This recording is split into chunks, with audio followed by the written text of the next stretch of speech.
From 2015 to 2022, French civil servant Fabrice Leggeri led the EU border agency Frontex at the height of Europe's migrant crisis.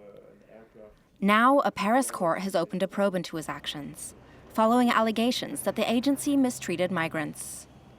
The investigation is being hailed by human rights groups as a first step toward accountability. For the first time, one or more French investigating judges will examine the conditions of the possible criminal liability of Fabrice Leggeri in the carnage that has resulted in thousands of deaths in the Mediterranean, particularly women and children.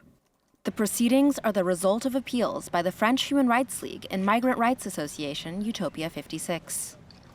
They accuse Leggeri of encouraging Frontex agents to intercept migrant vessels and prevent them from entering the EU, in collaboration with Greek and Libyan authorities. These actions would contravene the Geneva Convention on Refugees, which state that refugees should not be returned to a country where they face threats to their life or freedom.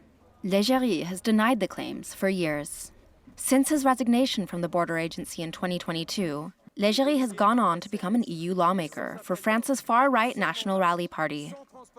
Party leader Marine Le Pen was quick to defend him, accusing the human rights groups of political persecution.